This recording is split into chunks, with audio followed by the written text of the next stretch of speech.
Okay, तो ये video आज नहीं तो कल बनानी ही थी। एंड वीडियो का टाइटल और थंबनेल देखकर आप लोग समझ ही चुके होंगे कि आज हम बात करने वाले हैं लुकिज्म के सबसे स्ट्रॉन्गेस्ट कैरेक्टर की, जो लेजेंड्स का भी लेजेंड्स था, और जानने की कोशिश करेंगे कि आखिर वो हारा कैसे। बिकॉज ये वो क्वेश्चन है जो हर लुकिज्म फैन के मन में एक बार तो आया ही होगा, क्योंकि हमने रिसेंटली देखा है कि गैब्रियल किम इतने ओल्ड होने के बावजूद अनस्टॉपेबल थे। और सोचने वाली बात यह है कि इतनी कम एज में जेम्स ली और गीता किम ने आखिर कैसे हराया इस बीस्ट को। बिकॉज हम जानते हैं कि जेम्स ली ज्यादा यंग था उस टाइम जब गैब्रियल किम मरे, और गीता एडल्ट तो हो चुका था बट फिर भी उस लेवल पर नहीं था। बिकॉज उस टाइम इन दोनों के पास इतना एक्सपीरियंस नहीं था फाइट का। बिकॉज अभी तो इनकी प्राइम स्टार्ट भी नहीं हुई थी। क्योंकि जरा खुद सोचो, ये डेनियल, जोहान, जैक, एली जेंग, ये सबकी वही एज है जिस एज में जेम्स और गीता निकले हुए थे अपने यूनिवर्स के सबसे स्ट्रॉन्गेस्ट फाइटर को हराने। जो चीज क्लियर करती है कि उनके फीट्स अनमैचेबल थे। एंड गैब्रियल किम को हराना ऑब्वियसली कोई हलवा तो नहीं होगा। और फ्यूचर में जब हमें इनकी फाइट देखने को मिलेगी तो मैं 100% श्योर हूँ कि पक्का इन दोनों की भी किसी ने हेल्प की होगी। क्योंकि इतना तो हम जानते हैं कि गैब्रियल किम को मारने के प्लान्स चार्ल्स सोई नहीं बनाए होंगे,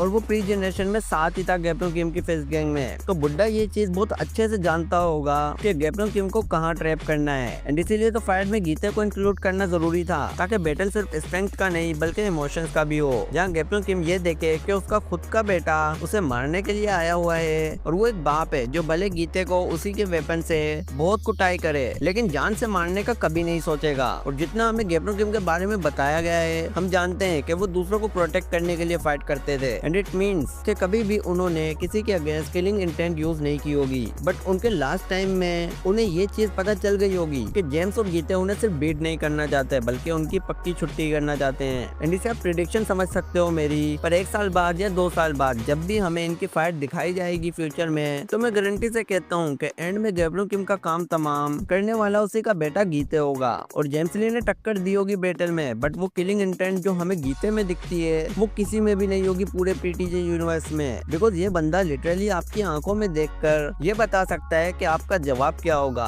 और साले को ना सुनने की तो आदत ही नहीं है। बिकॉज इसके आगे ना बोलने का मतलब है ऊपर का टिकट कटाना। बट ऑफ कोर्स मैं इन तीनों का थ्रीसम देखना चाहूंगा। आई मीन वो खूंखार बैटल जब तक मांगवा में नहीं दिखाया गया, क्योंकि वही आर्क होगी जो पूरी डेडिकेटेड होगी इनकी फाइट पर। लाइक अभी हम जिनरिंग की एक अलग से आर्क देख रहे हैं, and PTJ same as it is ऐसे ही इनकी आर्क भी देगा। बट ऑब्वियसली लुकिज्म एंड होने से कुछ टाइम पहले ही हमें ये सब देखने को मिलेगा, और ये सारी चीजें रिवील होंगी कि आखिर उस बैटल में क्या हुआ था। एंड इसीलिए ये चीज भूल जाओ कि ये इतनी जल्दी देखने को मिलेगा। आई थिंक इनके बैटल को देखने के लिए हमें 1 या 2 साल वेट करना पड़ेगा। बट जो भी हो, इतना तो हमें पता है कि स्टोरी और ज्यादा सीरियस होती जा रही है। एंड पता नहीं क्यों मुझे ऐसा लग रहा है कि सोंग जी ह्यूक अभी भी नहीं मरा है, और वो फ्यूचर में हमें देखने को मिल सकता है। लाइक एंड गेम में जब कैप्टन अमेरिका की हेल्प करने के लिए सभी एवेंजर्स आते हैं, एज इट इज मुझे ऐसा लगता है कि सोंग जी ह्यूक आएगा। बिकॉज वो सभी किंग्स में काफी ज्यादा स्ट्रॉन्ग था, और ऐसा हो सकता है कि वो सही मौके का इंतजार कर रहा हो और एंड में निकल कर आए जब अपने लोंडो को उसकी जरूरत हो। और जिन्हें लगता है कि मैं कुछ भी बोल रहा हूँ, तो भाई ये पीटीजे यूनिवर्स है, यहाँ कुछ भी हो सकता है। अगर शूलियन किम के पास क्वेस्ट विंडो आ सकती है, तो भाई मरा हुआ बंदा भी जिंदा हो सकता है, इसमें कोई बड़ी बात नहीं है। और तो और सोंग जी ह्यूक जैसे मरता हुआ दिखा था,